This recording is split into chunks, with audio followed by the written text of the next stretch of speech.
at the WEF in Davos. He also seems to be very important in some major orientation, which if we should go to transhumanism, environmental socialism or not, whatever. I don't know. How would you like to end this conversation? What would you like to leave behind for our viewers to think about or to do? Yeah, not just think and talk. What would you advise people to do now in these chaotic? They shall think about how the society of the future shall look, and they should act accordingly. I don't need an emperor. I don't need a state that is rescuing me.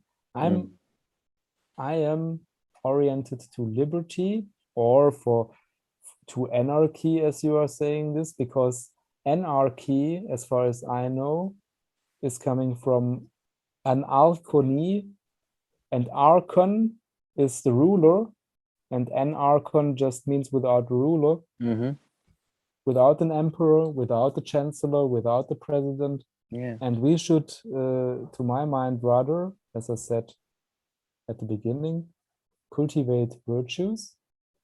We should develop citizens that are able to think for themselves.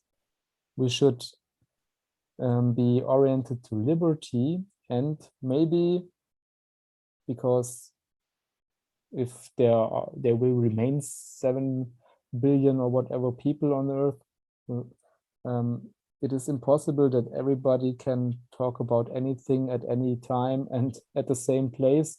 So therefore, there is maybe a need for representatives. And therefore, my vision is something like having the round table of King Arthur, but without a king. So we need virtuous, chivalrous knights that are able to distinguish right from wrong, and they should stick their heads together in something like a consent-based system in order to find solutions for problems that are purposeful and are, at the one side, respecting the liberty of every individual, and on the other side is focused on the biggest advantage for the collective. This could create an empathy. This could cultivate empathy for everyone, for the poor, but also the rich are also not always happy, and this could create peace and justice, basically. Yeah, it's very abstract, but it makes sense.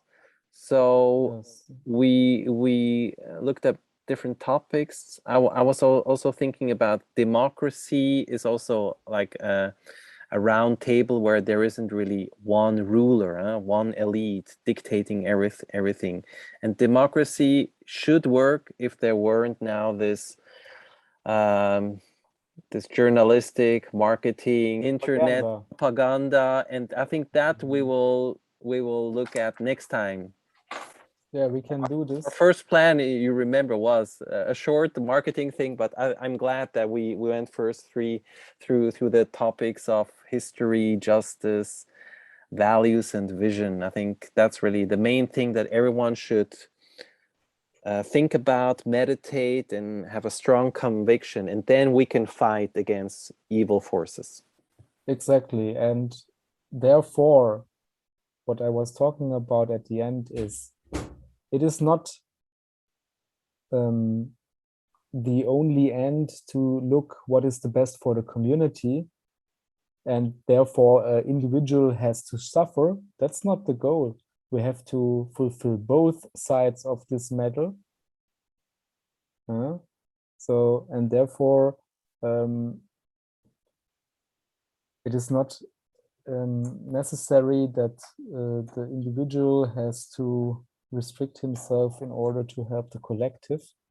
But as Plato always said, the collective cannot be thought about without the individual.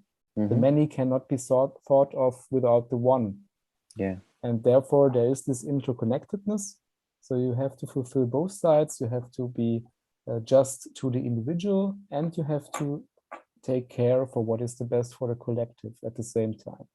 Just and true to the individual to fulfill a visionary collective, a happy collective. I agree totally. Yes. Self-realization of every individual will create a beautiful self-realization of the collective. That's good. For sure. Okay, let's work on it together. Yes. Beautiful conversation with you, and let's do it in the future again. Have a nice Sunday. You too, Dave. Dr. Steiner. Yes. DJ Yogi. Hasta la próxima. Bye-bye. Ciao. Tschüss.